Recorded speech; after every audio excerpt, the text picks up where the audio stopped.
Do you know that Harvard University got billions with a B, billions of dollars in federal aid from the federal government? No, I didn't either. But let's go through it because it's become a political football, and I think we need to take a step back and do some explaining here. All right, so if you followed the news, the Harvard University president, a guy named Alan Garber, on Monday night said that they would not cooperate with recommendations made by the Trump administration uh, as it relates to DEI, diversity, equity, inclusion policies, as it relates to admissions, and a bunch of other curriculum suggestions that the Trump administration had made that basically said, like, hey, look, we are giving you billions of dollars in federal money, and you need to make these changes. Garber's pushback was, look, it's a private institution.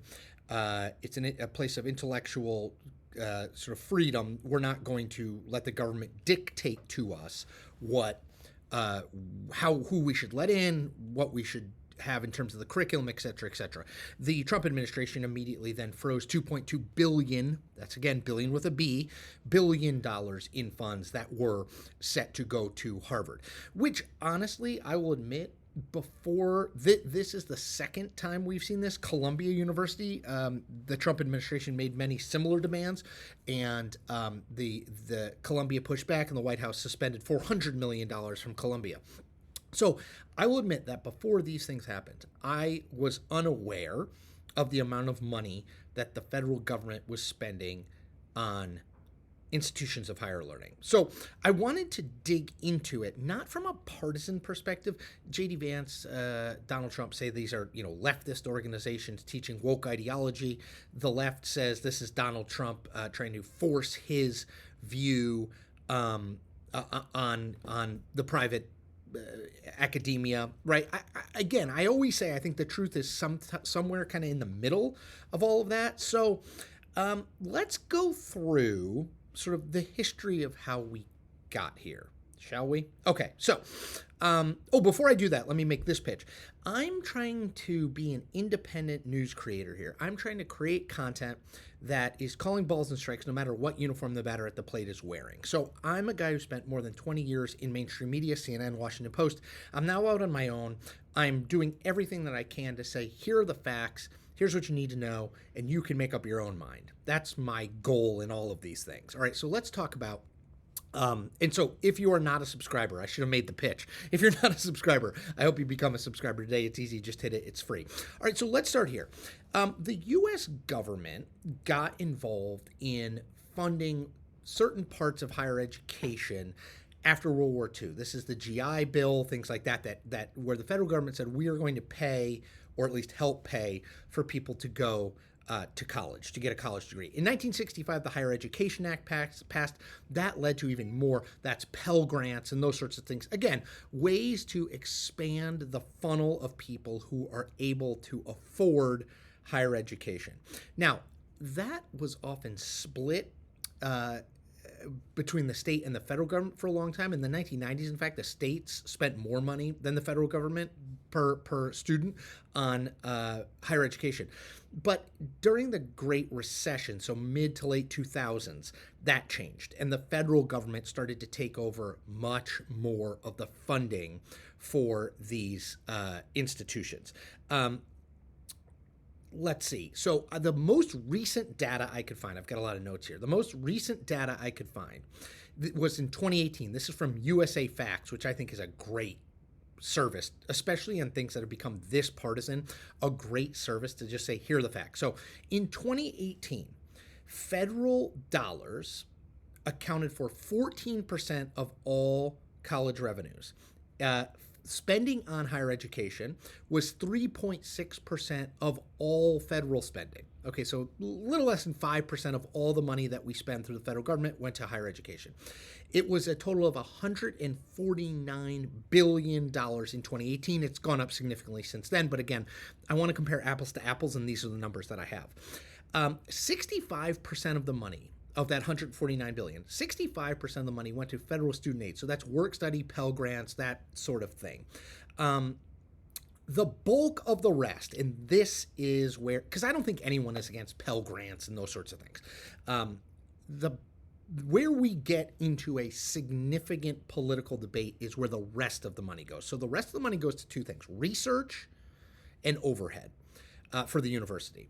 Um, that research, and that's probably the bulk of the rest of the money, that research is across the board: medicine, environmental stuff, agriculture, tech, space, right? At these big universities, they're doing huge amounts of research that ultimately benefit the country, their advocates would say. And that money, the federal government pays some of that bill, because buying a nuclear collider is not the sort of thing that most universities can do, just as an example. Okay, so, and then the rest goes to overhead. It's not a huge amount, but it goes to overhead, the management and upkeep of the university.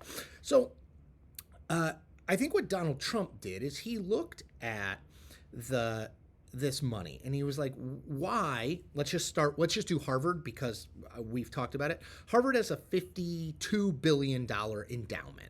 Why is a place that has a $52 billion endowment getting $2 billion from the federal government? How does that make sense? Can't they just use the endowment for it? Now, I think some of that is a misunderstanding of what an endowment does. And again, I went deep on this. So endowments are effectively large gifts from wealthy individuals or foundations. I don't want to say most. A big chunk of those donations are legally bound to go to something specific. The money is directed. It's not just like, here's this money, do what you want with it. So it's very directed. So a lot of it is spoken for in ways that you may not assume. When you see $52 billion, you're like, oh my gosh. But a lot of it's spoken for. Not all of it, but a fair amount is earmarked. Okay, so there's that. Do I think that a place with a $52 billion endowment could spend more of that endowment, even if the money's earmarked, on research? I do. Or cover the $2.2 billion that the federal government apparently is not going to pay Harvard? I do.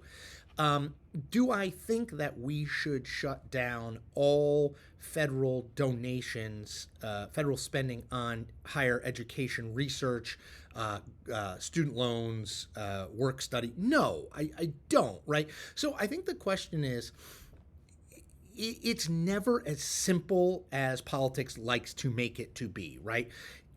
Yes, the federal government is spending vast sums. Again, in 2018, it was $149 billion on higher education, the vast majority of which goes to scholarships, to federal aid to help more people go to school, but a chunk of which goes to research. I think the question where you land in all of this is, how important is the research? Can the schools itemize where the money is being spent?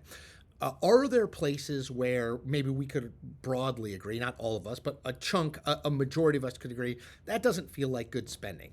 Are there policies that are DEI and woke focused that this money gets spent on somewhere in the country? Absolutely. I mean, I don't think there's any question about that.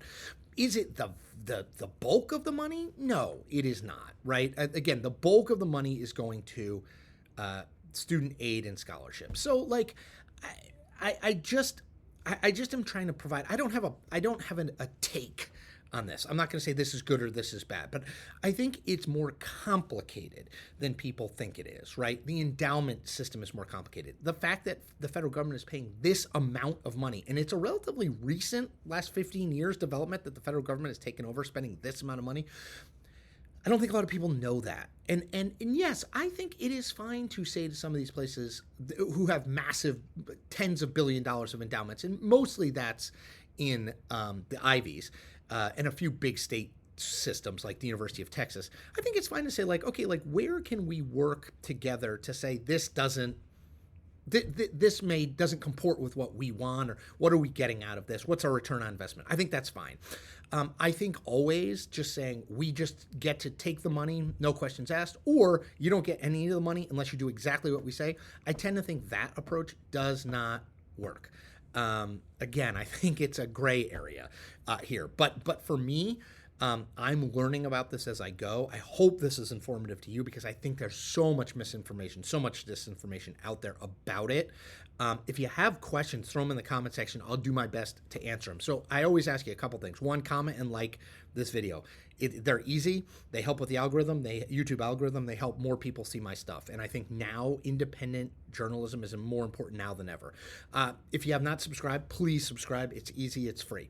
And tell a few people about this. If you like this sort of stuff, again, not everything's a mountain. There are molehills. You need someone to distinguish between those two things. That's where I come in. So I hope you'll support me. All right, everyone, take care.